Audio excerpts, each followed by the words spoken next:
Live from the Ken and Valerie Baker studio at WHYY, this is Studio 2. On Wednesday, August 5th, welcome, friends, on Into the Program. I'm Cherry Gregg. I'm Avi Wolfman-Arendt. There are many aspects of being a consumer today that you might find a little perturbing, Cherry. Oh, yeah. Like calling customer service, being put That on part. hold, redirected to an AI chatbot, spending 2 hours of your time, you still didn't get an answer. Maybe you're trying to cancel a subscription.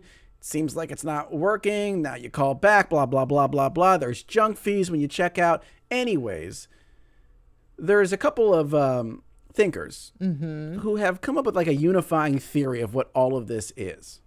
They call it the annoyance economy. And part of their theory is that companies do this on purpose. They add friction because they can separate you from more of your money that way. And they think there are fixes to this. Government fixes to this annoyance economy. So today on the show, we're going to explain what the annoyance economy is. We're going to explain if and how our government can do something to make it a whole lot less annoying. And we'd love to hear from you. This is a big audience participation show. Tell us about your experience dealing with the annoyance economy. Do you have any horror stories? Minute or less. I love to hear it. A minute or less. 888-477-9499. Studio 2 at WHYY.org. If you're on YouTube or Facebook, drop your annoyance economy story in the chat. And Avi, I have a long list of stories. A long list. Oh my gosh. A company that shall remain nameless. You were talking about them earlier today. I know. I had to go on the internet, on social media, to shame them in order to get my service canceled. I will say this. I had a very positive customer service experience this morning. Oh, you did? And you're never going to believe who it was with. Who? The Philadelphia Parking Authority. What? Because I don't think, this is just my suspicion, they don't outsource their customer service. You call and it's just someone who works for the PPA. Did they cancel a ticket? No. It was about getting a residential parking permit. I had done something wrong, and the person fixed it like instantly, and they picked up on like the second ring. And there was no menu or anything. I'm telling, look, this is not me shilling for the PPA. I'm just saying this is what happened today. Wow. Avi has So you could have a positive. It can be done well, is what I'm saying. You could have a positive story, and we're willing to hear that as well. Because, I mean, not everybody's annoyed. Some people do a good job at this. 888-477-9499. Email studio2 at WHYY.org. And I was also telling you about a company who I think does a great job on stuff like this. So, we'd love to hear your story. Yeah, both sides of the coin. Before we get to our trio of local news stories, by the way, it is another giveaway Wednesday. Oh, yeah. All summer, we're giving out tickets to great events in our region. Stick around to the end of the show for today's reveal and your chance to win some free ticks. Trio of local news stories, yeah, let's shall do a we? trio. All right. First story is from New Jersey. The New Jersey Attorney General's office filed a lawsuit against Amazon over its delivery driver service, which the state argues exploits its drivers. The suit takes issue with Amazon's Delivery Service Partners program, which is advertised as an opportunity for entrepreneurs to partner with the online shopping giant while managing a system of local drivers. You've probably seen them, right? The only problem, according to the lawsuit, is that the DSPs are beholden to Amazon. They cannot unionize and cannot advocate for better working conditions. As a result, the state claims that Amazon drivers are working longer hours under worse conditions and for less money than drivers at UPS, FedEx, and the U.S. Postal Service. To make matters worse, these drivers, and again, you've seen them in the vest. According to the complaint, they have to deal with invasive surveillance, such as AI and cameras inside of their vehicles, and they can be fired for even the smallest of infractions. The complaint alleges that Amazon is so strict there is a time limit for breaks, and drivers often use the bathroom in bottles. That's what they're alleging, right? The AG says that altogether, these are unfair, anti-competitive business practices. Amazon, of course, clapped back. They are denying these allegations. A spokesperson for that company said that the DSPs, they're small businesses. They make their own independent decisions about hiring and management and can choose to work with other companies besides Amazon.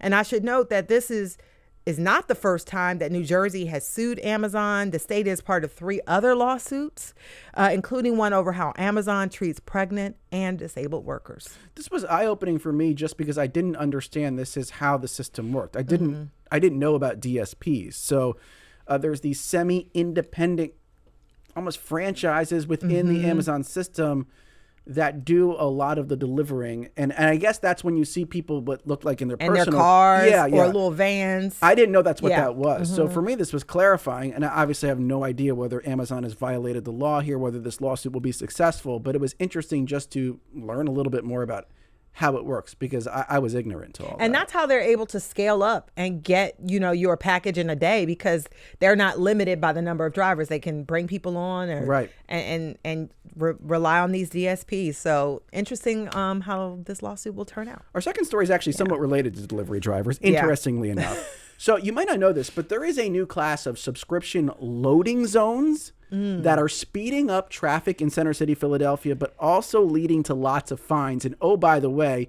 you might be seeing a lot more of them soon. Great reporting from Mayor Rindy of Billy Penn about the rollout of so-called smart loading zones in Philadelphia. Here's how they work. To use one of these smart loading zones, you have to register your vehicle with a system called Curb Pass. And there's a camera that tracks how long you're in that loading zone and charges you about 10 cents a minute. So it's like pay-as-you-go loading zones. The idea is to keep loading zones clear for the type of vehicles that actually need them, like delivery trucks. And the PPA, which runs the system, says it is working. They've installed 22 smart loading zones in Center City, and they report on these streets fewer double park delivery vehicles and traffic speeds 30% faster as a result. Now, the downside is this. If you are in one of these smart loading zones for more than 3 minutes and you don't have a curb pass, you are straight up going to get a ticket of $51 or more, because they've got cameras on these smart loading zones and the tickets are automatic.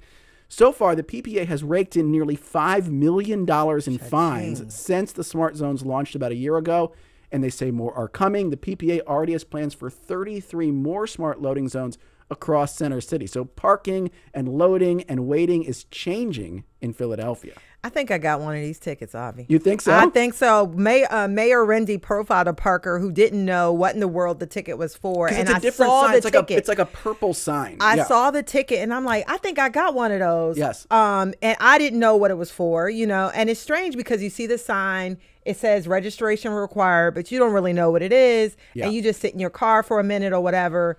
And, but yeah, I mean, kudos to the PPA on making traffic faster. But I do think they ought to educate people, because you don't really know what that sign is. It's very confusing. And maybe they should give people a warning ticket first. I think a warning ticket makes sense if you're a first-time violator. I also think you do need some loading zones. And I'm not saying they're getting rid of all the traditional loading zones, but you do need some loading zones for people that genuinely just need to pull aside for maybe 5 minutes to wait for someone. Like, you don't want those people. And if you're in the car, So. Right, exactly. You don't want those people to say, well, I'm not going to pull over. I'd rather just double park, because if I pull over, I know I'm going to get a ticket.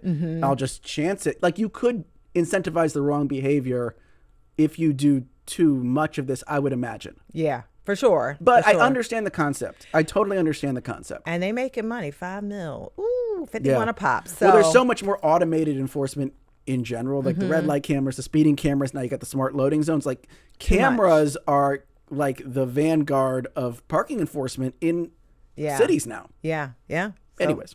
Yeah. Third story, by the way, to slow things down a little bit. Woosah. A new Philadelphia restaurant encourages a more European-style chill, laid-back snacking and chit-chatting culture. Yes, no rushing here. A new spot, it's called Bar Chi-Chi. It's the latest restaurant by Ellen Yin of High Street Hospitality. They own Fork and A Kitchen. And this one will be located in Rittenhouse Square. It'll be open all day. And it is designed for customers to come in for coffee and a pastry, maybe stay or come back for lunch, then pop in for drinks and small plates in the evening. Ooh. Yeah, I know. Speaking my language. You like that. I knew you would like it. I feel like all of a sudden like a scarf and a beret just appeared. Oh, yes. I don't even know where it came from. So Yen apparently is obsessed with Northern Italy, and she loves the vibe there where people can just kind of linger. They get espresso. They're holding court with their friends and just staying, and they look up and they're drinking wine too, right? And they've been there, all of a sudden you've been there for 2 hours. Been there for hours, right? And there's no date yet on when it's going to open, but according to the Inquirer, they'll have homemade Italian pastries and baguettes and pizza Bianca sandwiches. You can get espresso and wine. It's just supposed to be really, really amazing. And I really like the idea because, you know, a lot of times you go to a restaurant, man, they're rushing you. They're hovering. Oh, yeah. Are you still working on that? You finished with that? I know. Can I take that out of your way? I had somebody take my plate with 2 fries left. I was like, I want those last 2 fries. It is a pet peeve of mine with American dining culture, which generally I love, that it does seem like they want to move you along. Now, I get it because they have to turn tables over for the servers to make money, for the restaurant to make money. I get it on some level. But when you travel, sometimes you're like, this is way chiller and this is actually more enjoyable than the kind of rushing you along American I know. You got to take that last sip of wine for the guy and you're fighting with the glass with the guy. I want every sip. Every sip. That's our annoyance economy right there. Speaking of, we're going to talk about this idea that there is an annoyance economy out there and that there's something we can do to fix it. And we want to hear your thoughts. Studio 2 at WHYY.org. Don't go anywhere, please.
We're sorry. All of our representatives are still assisting other customers.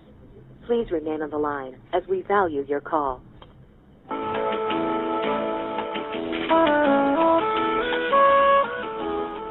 And while you're waiting, might as well listen to Studio 2 on WHYY. I'm Avi Wolfman. And I'm Cherry Gregg. I mean, we've all been there, spending hours on hold with insurance companies. Oh, get that music out of here. I know. It just making my skin makes crawl. you so bad. So you're spending hours on hold with insurance companies. You're trying to cancel a subscription that seemed impossible to escape, or you're getting to the final stages of a checkout only to realize that the cost of a concert ticket is suddenly way higher.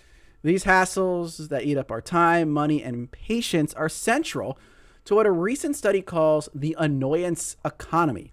The authors argue that companies have realized there's money to be made by just making things difficult enough that we give up. So today, we've invited them onto the show to talk about how the so-called annoyance economy works and what we can do about it. We have Neil Mahoney, professor of economics and director of the Stanford Institute for Economic Policy Research on. Neil, welcome to Studio 2. Oh, it's great to be here. And then we also have Chad Maisel, Executive Director of Project 2029, a Democratic Party policy blueprint. Chad, welcome to Studio 2. Thanks. Good to be here. And as always, we'd love to hear from you. Tell us about your experience dealing with the annoyance economy. If you call, we promise our screeners are real humans, not chatbots, and we'll try to minimize hold times as much as humanly possible. Our number is 888-477-9499. Our email is studio2 at WHYY.org. If you're on YouTube or Facebook, comment in the live chat. And let's just start with the caller. Yeah. This is Sally from Montgomeryville, who has an annoyance economy saga to share with us. Hey, Sally, you're on Studio 2. What happened? And we'll just say up front, we're sorry it happened. Thank you. I probably could tell 10 stories, but I'll tell this one. I bought a approximately $2,000 Pro Frigidaire refrigerator, very thoughtfully, consumer's guide, the whole story. Get it home. Within, I don't know, a couple months, maybe 2 months, it broke. It was freezing my food in the refrigerator. I'd reach in, grab a carrot, solid, hard, frozen carrot. That's crazy. So 5 different times they sent out teams to fix it. 5 different times the exact same thing happened. And by the time I get to their, the bigwigs, and I say, listen, you make a refrigerator that doesn't work. I'm tired of wasting money in food. I would like a new refrigerator. Because they had all of the documentation, right? Right there. No. No, we can't do that. It's past the warranty date, blah, blah, blah, blah, blah. So eventually, they gave me the offer to buy a new refrigerator at that level or above for a 40% discount. So think about that. You buy a refrigerator that doesn't work, and then their answer is to let you buy another one. Wow. Sally. For sure. For all those people, I have an answer for you.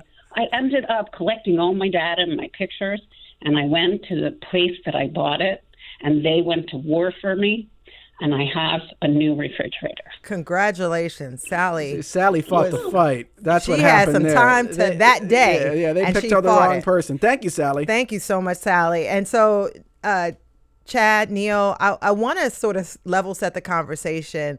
And Chad, I'll start with you. I want you to kind of tell us the moment that you guys realized that the experience like Sally had, experiences Avi had a good one today, but, just generally that somehow, some way, all of these negative experiences, these annoyances were somehow connected and actually were money making for someone.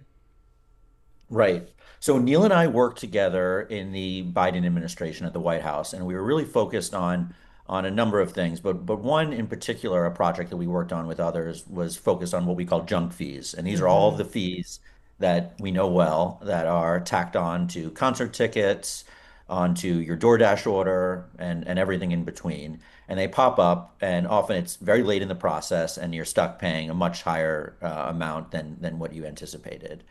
And when we left the Biden administration, we realized that this was really just the tip of the iceberg, that there are so many, often corporate practices, but government, as we all know, is guilty of this too, oftentimes, but often corporate practices where they make things very easy when it involves getting things that they want, right? Like if they want your money, it's so easy these days to make a purchase, to have something delivered to you, have a service, whatever.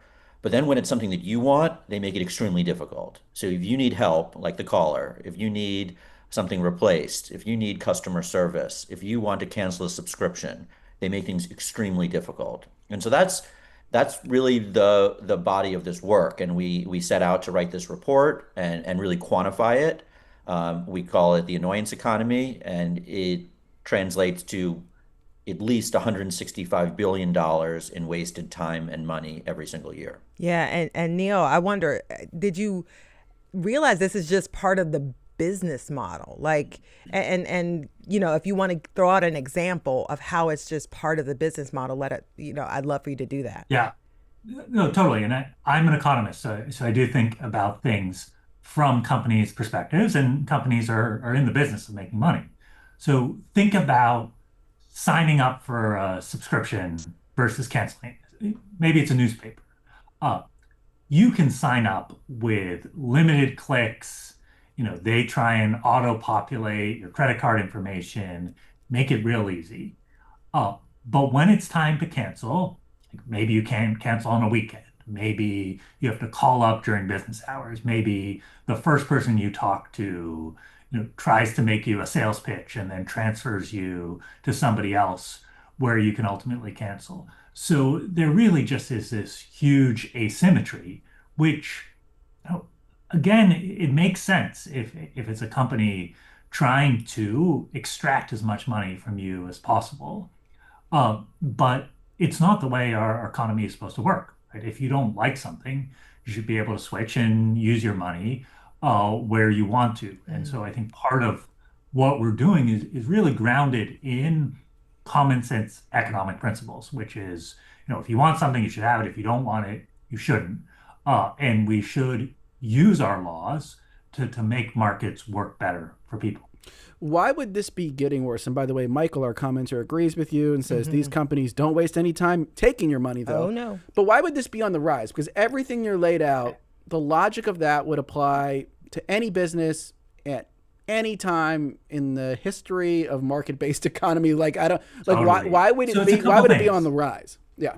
It's a couple things. One is, we talk about best practices diffusing throughout the economy, right? One economy learns an innovation, and then other companies follow in their footsteps.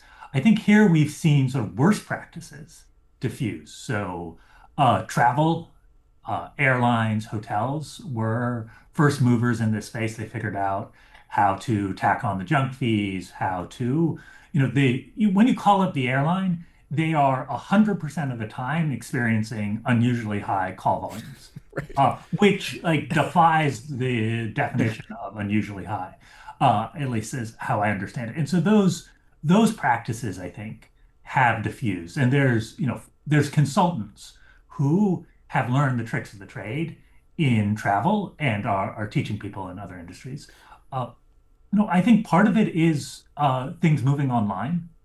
That, as we purchase more and more things online, there's more opportunities to include fees at the last minute when you're checking out, when you already have that awesome DoorDash order, and you've talked to everybody else in your family about what they want, and then suddenly, rather than being $45, it's $65 because of all the fees you tack on, and you just press order because you don't want to go through the process again. So it's the online ordering experience. I think it's easy, if you're working for a company and you have to interact with people in person, it's hard to be mean, right? People like to be nice to people.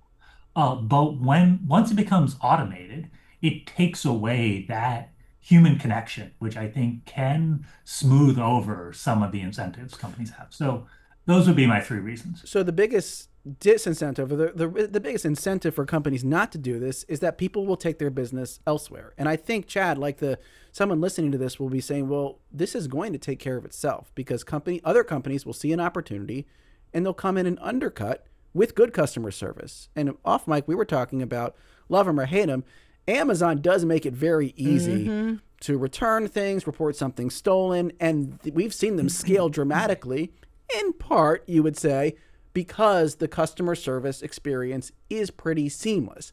Like, why not just assume, Chad, that this will take care of itself with more competition?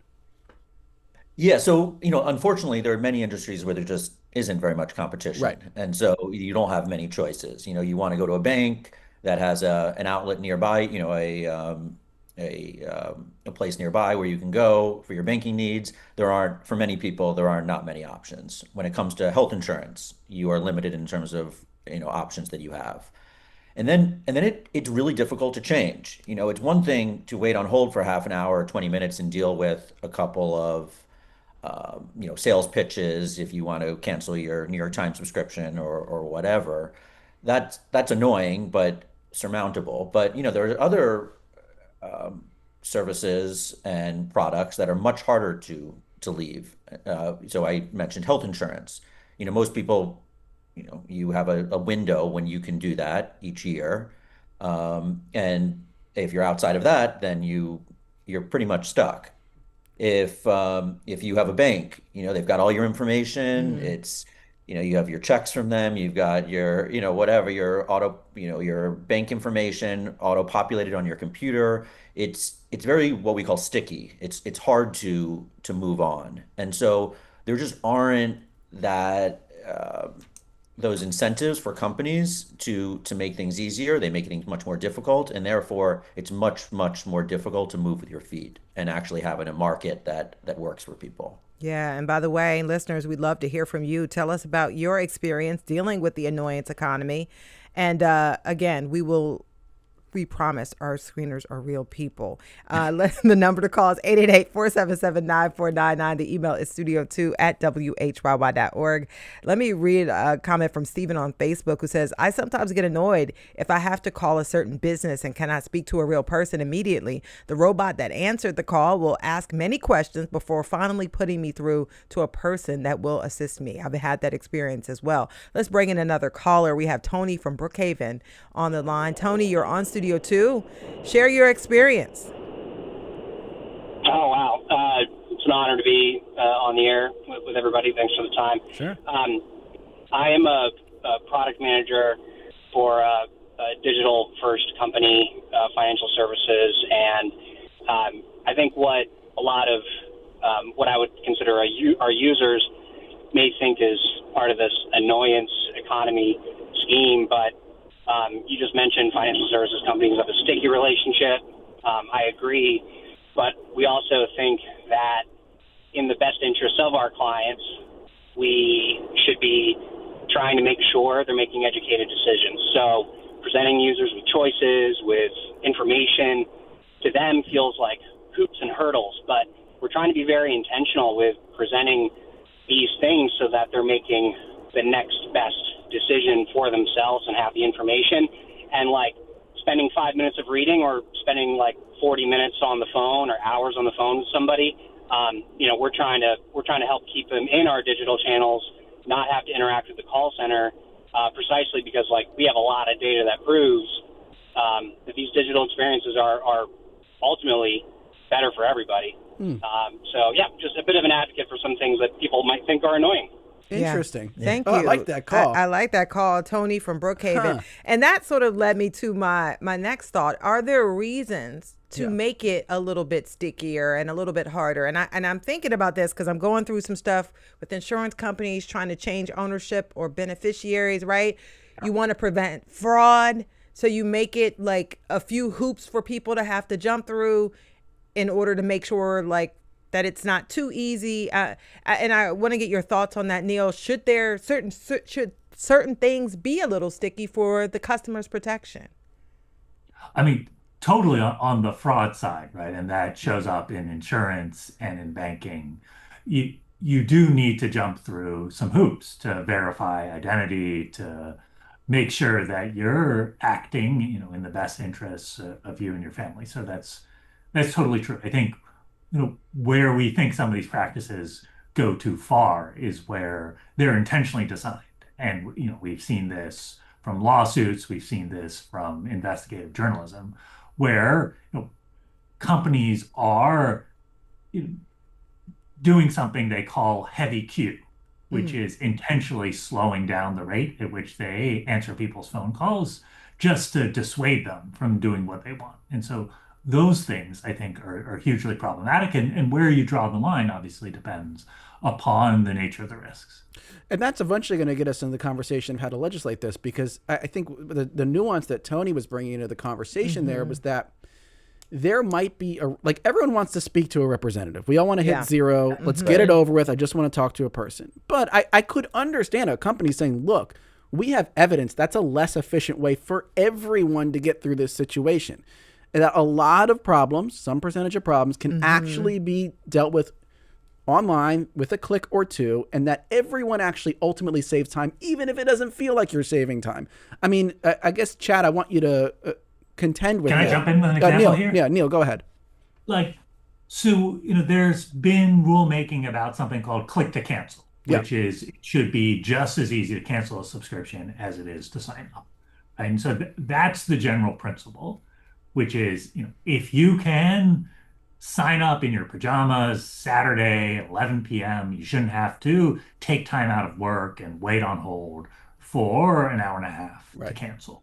But we should have safeguards. So when people started thinking about these rules, they realized, maybe we should carve out canceling delivery of your prescription meds.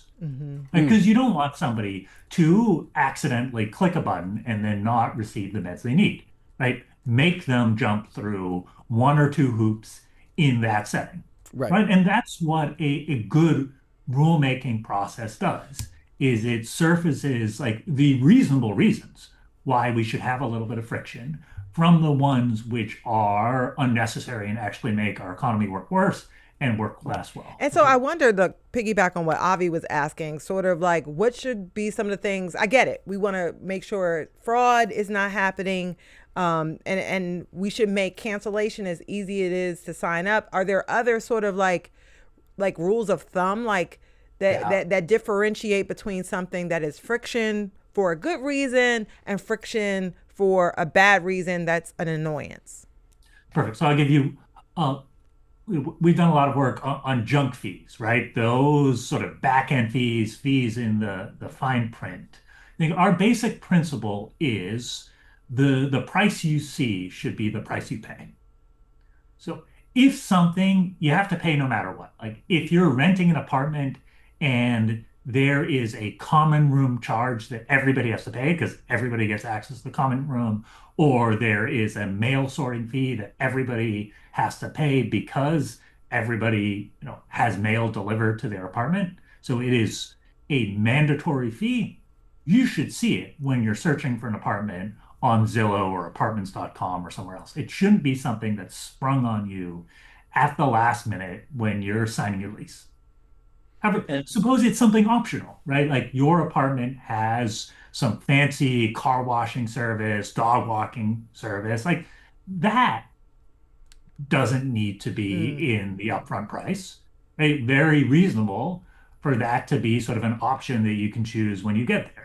Right. And so there's common sense ways to separate what I think are problematic practices. Now it gets a little from tricky, what are but very reasonable. to counterexample this, and we got a lot of callers waiting, so I do want to get to some folks. But the folks. counterexample that, like one ways the airlines have thought about this is that they've sort of made everything optional. And theoretically, I could travel to San Francisco somehow with no bags, and I just show up in my clothes and I stay there for a week, and this is supposed to work for me. These are and your kids don't sit next to you, and like there are certain things which are like technically optional, right? But like in practice, it's not all that optional, and that's where you get into some of the nuance of like how do you create useful rules. Chad, I know you wanted to chime in on some of this.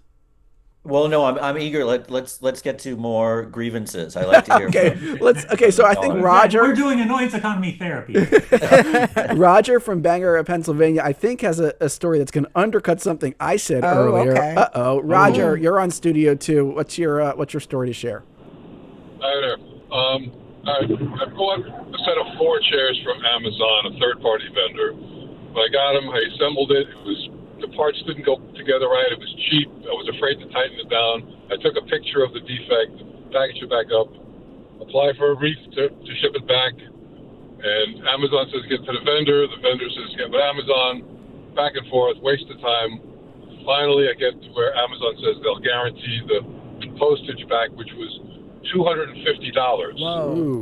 for 2 boxes. I go to UPS. I got Amazon on speakerphone. I'm with the UPS guy. I said, all right, UPS guy, listen to this. And I say, Amazon, is there anything that could ever possibly happen that's going to prevent you from refunding me this $250 after I tell this guy to press the button and make the postage charge my card? And they said, no, you're good.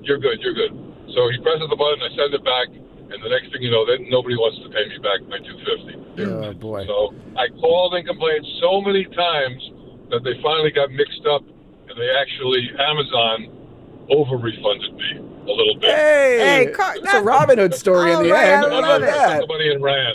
Thanks, Roger. But it was a lot of hard work. Yeah, you earned that extra money. Yeah, man. It was compensated, I guess. Roger from Bangor. One more caller before the break. This is Lily from Delaware, who is on the line and has a story to share. Hey, Lily, you're on Studio 2. What was your experience?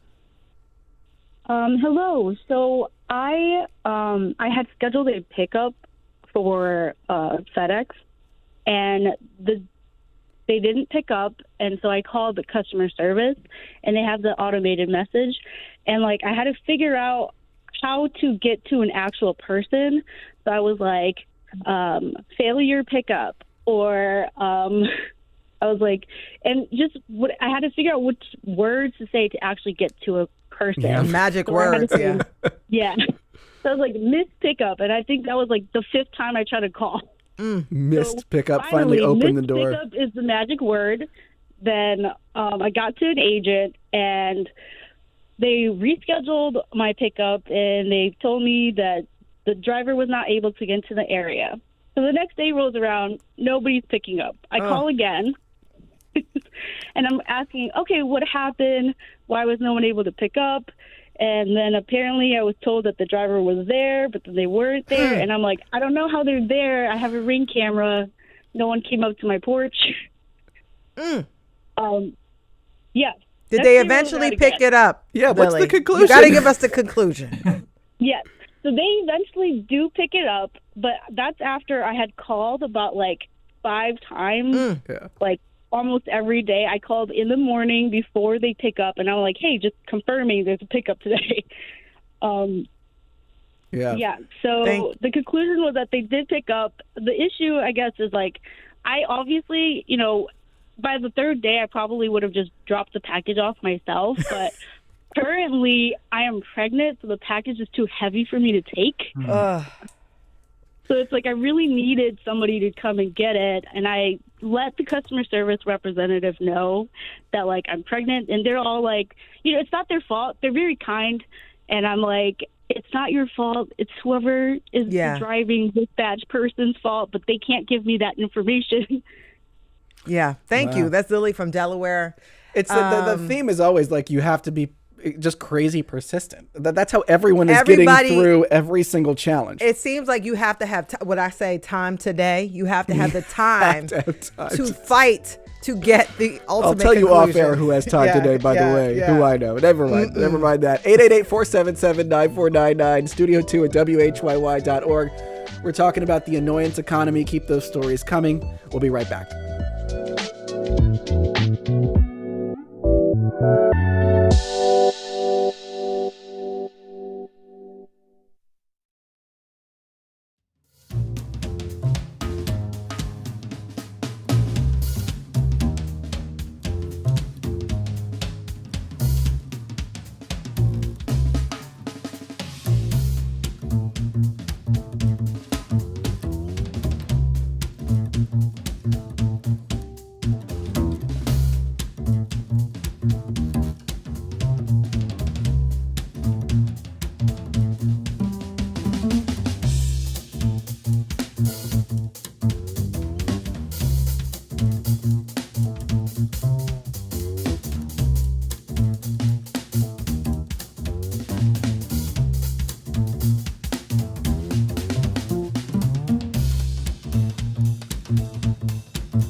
And welcome back to Studio 2 on WHYY. I'm Avi Wolfman-Ahrens. And I'm Cherry Gregg. Before we get back to our conversation about the so-called annoyance economy, it is time to reveal our Giveaway Wednesday event. I'll hit it.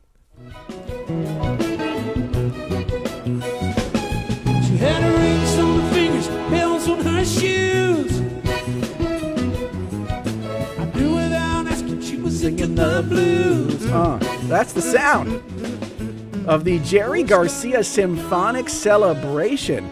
And the members of the official Jerry Garcia Band will be playing with the Philly Pops at the Highmark Mann Center on Friday, August 28th at 8 p.m. A pair of seats to the show under the pavilion would run you $156. But if you're the 6th person who emails us now at studio2 at WHYY.org, you'll get a pair free on us. And now let's keep on trucking. Oh, Cherry. yeah. Back to dealing with the exhausting everyday hassles of life and how companies are profiting from our frustrations. With us this hour, Neil Mahoney, professor of economics and director of the Stanford Institute for Economic Policy Research, and Chad Mazel, Executive Director of Project 2029, a Democratic Party policy blueprint. And of course, we'd love to hear from you, our listeners. Tell us about your experience dealing with the annoyance economy. The number to call is 888-477-9499. The email is studio2@whyy.org. And for our Facebook and YouTubers, you could put those comments in the chat. One more caller. Let's bring in real quick before we get back to our convo. This is Jason from New Jersey on line 2, who I think maybe has a tip for us. Hey, Okay. Jason, what's your tip? Hey, guys, how are you? So I actually am the programmer of these systems that you guys actually are hating calling into. So all the top 500, top 100 companies, obviously, their telecom systems have now AI built in it. So I got very frustrated. I was dealing with Xfinity, and I will say it because their phone system is horrible. But I was given a tip by them. Anytime you wanted to get through, say disconnect. Disconnect. No. Disconnect will probably disconnect you from the computer and route you to a live person. They're like, wait, That's hold wild. up. You don't mean us. You don't mean disconnecting from us. That's so interesting. No, just that computer's sitting there listening to you. So disconnect. Wow. So I even tried live person, speak to someone, this and that. And then, of course, you get sent to a third world country calling center anyway. Right. But we now are in the phase of I'm having to sell this, and I'm trying to figure out the best way. So there are systems out there that will work. It's just how much programming goes behind it. Interesting. Jason Wow, what a gave call. us an inside view. So I guess the idea being is if you say disconnect, they're worried that they're losing A you. customer. Interesting. It's Wow. something they want. They want to keep you. Interesting. Yeah. Okay, so one thing I did want to bring up, and this was brought up by one of our commenters, Judith, who was talking about like the hurdles that people who are trying to get government benefits have to clear, and how that just sort of changes the calculus on things like food stamps and getting access to things that healthcare, things people really need. Chad, I wanted you to speak to that. Is that an increasing problem? Is it part of this annoyance economy?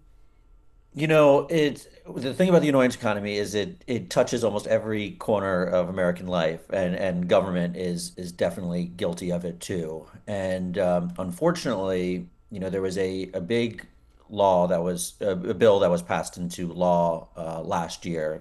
The so-called One Big Beautiful Bill, and it really added a ton of paperwork and red tape and other hoops and hurdles that people will have to jump through in order to access healthcare, with Medicaid, with nutrition assistance, with SNAP, formerly known as food stamps, and other programs. And that was, and I think the authors of the bill would say that was intentional. They wanted to make it more difficult to access these programs and these services.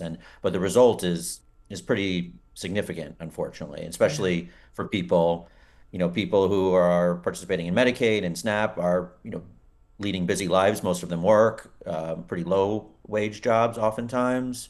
They have families, and so they just don't have time to go to the office multiple times, call the SNAP office 10 times a day, whatever it may be, in order to get there. So government needs to do better. This is not a political issue. It's a everyone issue, and unfortunately, it's only gotten worse as a result of the One Big Beautiful Bill. And I want to ask it and connect that, because I want to know what the ultimate, intention is, the ultimate end result that these companies want. Or I know I heard that story that Judith spoke about, and part of the intention was to sort of people would just give up. Is that the ultimate intention? Do they want people to give up?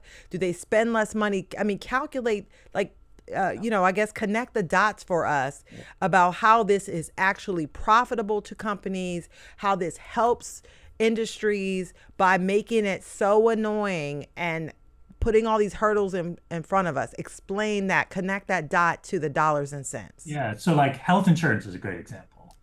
Like what do you want to do as a health insurance company?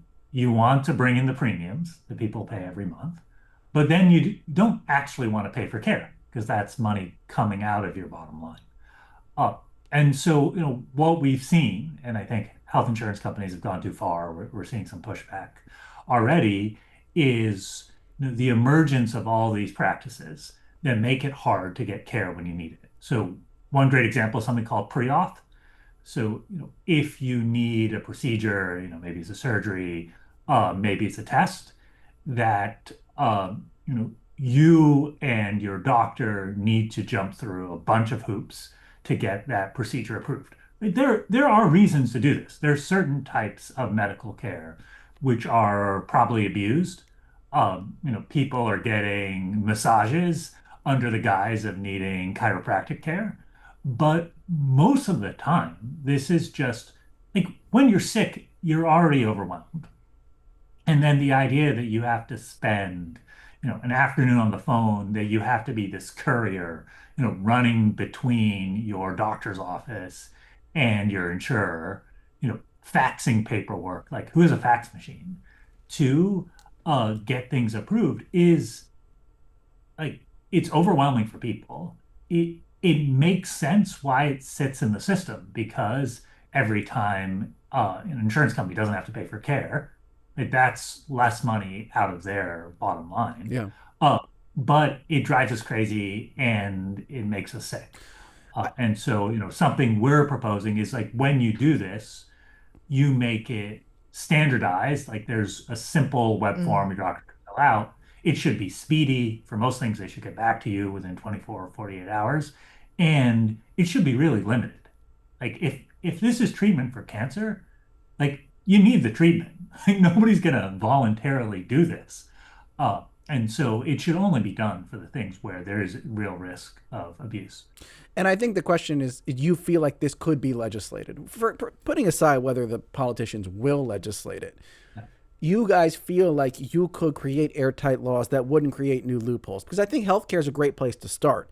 It's a classic case of it's not a truly competitive marketplace. We all understand that. It doesn't function like a normal business. And so when you're talking about incentives, it's a place where there's probably not as much incentive to fix this problem from the company's side. So it's a great place to start with this. I think the question is, can you craft legislation that doesn't start us down some sort of whack-a-mole path where you outlaw this, but then the company does that, they reclassify things, et cetera, et cetera. Chad, you're nodding. You think we can do it? I'm with you. Yeah, totally. Yeah. So our report identifies 4 targets that we think are both extremely annoying and are opportunities for legislators and agencies to act to in a very airtight way to actually solve those problems. And the 4 are health insurance, which Neil was just talking about, and which everyone hates dealing with. And there are some very targeted interventions that we think policymakers can pursue. 2, we haven't talked about this yet, but robocalls and spam texts. Oh, yeah. Which are just crazy. And I can't believe we're 2026 still dealing with this. No, and politicians are part of the problem here, right? I don't know if your sort of text message inbox is the same as mine, Yes. But it's like, If you ever given $1 to anybody, yes, you're gonna get emails for the rest of your life. So robocalls, health insurance, and then there were 2. Were there Health 2 more? insurance, Yeah. Customer service. You can't press 0 to talk to a live person anymore. It should be as easy to cancel a subscription as it was to sign up. These types of things. So bad customer service. And then 4, which we've talked about, junk fees. It should be all-in pricing. If it's a mandatory fee, it should be included up front. What you see is what you get. Yeah. Speaking of junk fees, I think we have a caller who wants to talk about Elise. junk. Yeah, Elise. Elise is calling from the road somewhere. Elise, you're on Studio 2. What's your story? Hello. Well, I just wanted to call about because it stood out to me, like literally last week. I had purchased tickets to a concert. It was last week, but I ordered them in March off StubHub. And I never got them until 4 o'clock on the day of the concert. And I was really, really stressed about it. And then I looked at the fees, and there was a $50 service fee. And it's like, what are they doing? Clearly they've done nothing for 3 months. Right. Yeah. So it's like, why is that there? Yeah. Yeah. Thank you. That's at least from the road. I mean, I've had the same type of thing happen with, ticket resellers as well. Lots of hidden fees. And so, I don't know, Neil and Chad, if you could give people some advice. I mean, I know we've talked about time today is the thing you really need to be able to fight, because the only way, without this legislation existing, is there anything that people can do to sort of protect themselves from the, all the hassles and the annoyances, and to ensure that they get justice, so to speak, from these corporate entities? Yeah, I mean, so you can be a proactive consumer, and if you're buying something, you can read the Reddit boards elsewhere about what are people's experiences if they need to return it, or they need to use their health insurance, or the service, if you're buying a car or whatever it is. So like being a good consumer is helpful, and no amount of laws and regulations, I think, are going to completely solve the problem that we need to be sort of agents for what matters for us. But I think also the policy world needs to meet folks halfway. There's certain reasonable expectations that you have. And we should make sure that there's safeguards as a floor on behavior so that matches those reasonable expectations. Lots of commenters go ahead, Chad. No, I think policy is such an important piece of it, though, and so the Biden administration worked on this, and they did rulemaking, effectively a law around some of these junk fees, but it was applied very narrowly, and they also did this click to cancel rulemaking, which would have again made it as easy to cancel as it was to sign up, and many in Congress opposed it, and it was eventually scrapped by the courts with a lot of industry opposition. But I think policy is a key piece of this. This is what I'm working on right now, leading this effort called Project 2029, focused on what are the policy ideas that whoever comes next after this administration should be focused on. And we argue that, yes, we need to address high costs of rent. We need to take on childcare. We need to tackle energy costs, all of these big drivers of affordability or unaffordability in daily life. But we also need to be about, and policymakers need to take seriously the smaller problems that people are facing. The hour waited on hold, the dozens of calls just to get a return, the junk fees that pop up. These are things that are so universal for people, and they're real pain points, and we think policymakers should be paying attention to them. And they stack up, right? Like each one is small. Yeah, death by 1,000 cuts. Stacking up the hours you spend doing all of these things, and it's We are winding down the hour, but Laura from PA and from South Philly definitely disagree with my Amazon comment earlier. So perhaps I have had different experiences with Amazon than some of you. And real quick, can we squeeze in Jane from Glenside? Has been holding for a while. Jane, in 20 seconds or less, what's your big complaint? Coupons at the food store. They're awful. You already are a member. You sign up and have a store card, which was supposed to give you all their discounts. But now you have to have a digital coupon as well to get those sales things. It takes so much extra time, and I don't know why they do it. Yeah, right. So some of the discounts come in automatically, and some you have to jump through hoops. Yeah. Thanks, Jane and Glenside. Thanks to everyone who has written in. I'm sorry we couldn't get to everyone this hour. That's super annoying. I know. I'm going to say that's sort of annoying. Peter from Ben Salem, especially. I know you were holding for a bit. He had a problem with a cruise line that was being very recalcitrant. But thank you to our guests, Neil Mahoney, Professor of Economics and Director of the Stanford Institute for Economic Policy Research. Neil, appreciate the time today on Studio 2. Thank you, Harry. Thank you, Chad. And Chad Maisel, Executive Director of Project 2029, a Democratic Party policy blueprint. Chad, appreciate you coming on the show. Thanks.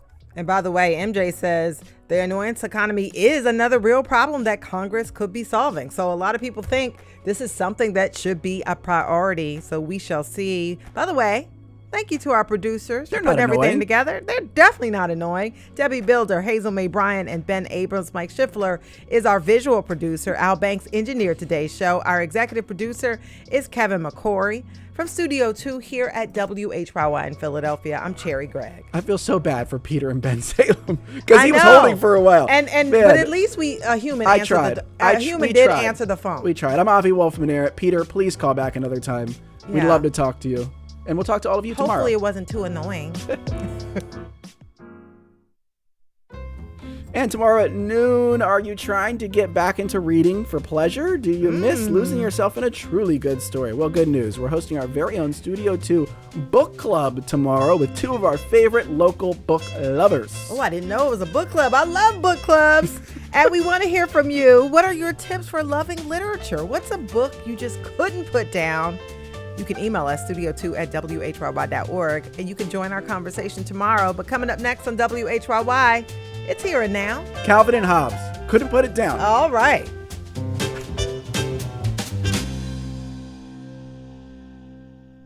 Supporting WHYY, the Center for Autonomous and Robotic Systems at the University of Delaware. Center researchers are recruiting families to conduct a study where infants can play with smart robotic balls within the center's unique enriched motor rehabilitation environment.